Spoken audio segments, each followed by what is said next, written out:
코로나19 관련 KTN 속보입니다. 주 보건당국의 13일 저녁 7시 발표에 따르면 주내 확진 환자는 13,621명, 사망자는 당일 정오 집계보다 18명 늘어난 480명으로 집계됐습니다.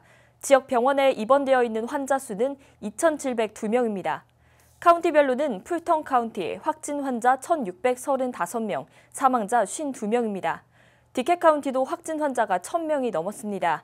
디켓 카운티 확진 환자 1,006명, 사망자 15명입니다. 카 카운티 확진 환자 816명, 사망자는 36명입니다. 귀넷 카운티 확진 환자 766명, 사망자는 24명입니다.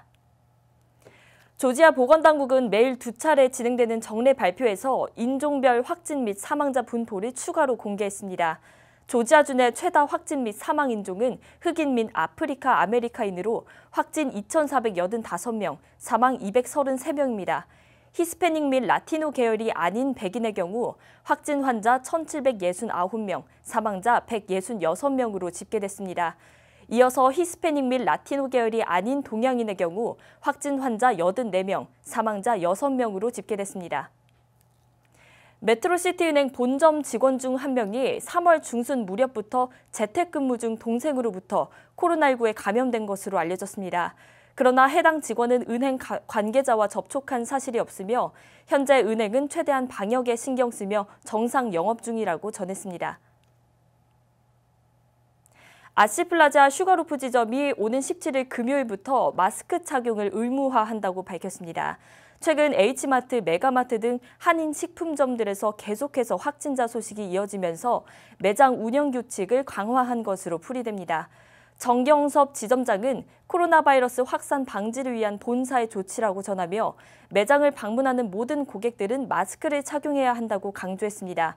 또한 마스크를 착용하지 않으면 매장의 입장을 거부당할 수 있다고 덧붙였습니다. 귀넷 카운티 경찰은 최근 코로나19 사태를 이용해 법조인 행세를 하며 사기 행각을 벌이는 사례가 급증하고 있다며 주의를 당부했습니다.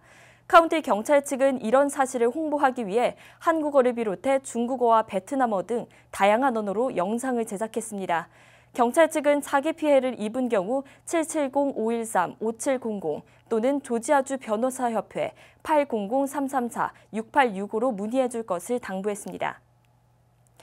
브라이언 캠프 주지사는 13일 기자회견에서 코로나19 검사 범위를 확대할 것이라고 발표했습니다. 증상이 있는 취약계층 이외에도 증상이 없는 환자 직접 접촉자나 증상이 있는 주요시설 근로자에게도 검사를 확대한다는 것입니다. 또한 캠프 주지사는 보고 없이 병원을 방문하지 말 것을 당부했습니다. 한편 캠프 주지사는 조지아주가 5월 1일 코로나 바이러스 정점을 맞을 것으로 예상하고 있다고 밝혔습니다. 도널드 트럼프 대통령이 한국에 요청한 한국산 코로나19 진단키트가 미국 수출길에 올랐습니다. 이번 1차 수출 물량은 60만 회 분량으로 전 세계 수출량의 8%에 해당합니다.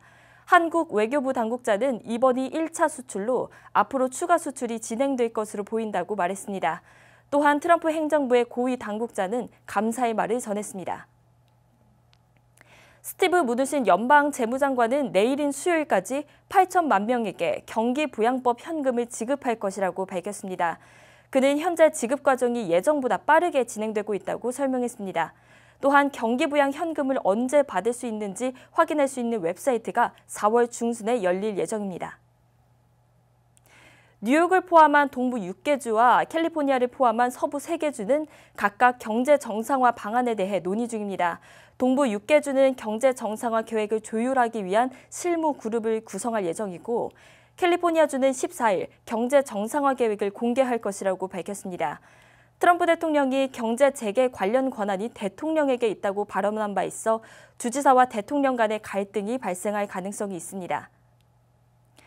어제인 13일 진행된 백악관 브리핑에서 도널드 트럼프 대통령의 태도가 여론의 문매를 맞고 있습니다. 섣부른 조치라며 비난을 받고 있는 5월 경제 재개에 대해선 절대적인 결정권이 대통령 본인에게 있다고 주장했고 코로나19 관련 브리핑에서 선거 유세전에서나 볼 법한 선거용 자화자찬 영상을 틀면서 방송사들은 생중계를 중단하는 소동까지 빚어졌습니다. 이에 언론들은 백악관 브리핑이 트럼프의 정치쇼로 전락했다고 비판하고 있습니다. 목숨보다 경제가 먼저냐는 언론의 비판과 주지사들의 견제에도 트럼프 대통령은 입장을 고수하고 있습니다. 코로나19로 인해 연방 대법원이 사상 최초로 재판을 화상회의 형태로 진행한다고 밝혔습니다. 다음 달 10개의 심리를 화상회의로 진행할 예정입니다. 화상으로 진행되는 심리 중에는 트럼프 대통령의 납세 자료 제출과 관련된 것도 있는 것으로 전해졌습니다. 업데이트된 소식 2시 속보를 통해 전해드리겠습니다. 이상으로 KTN 속보를 마칩니다.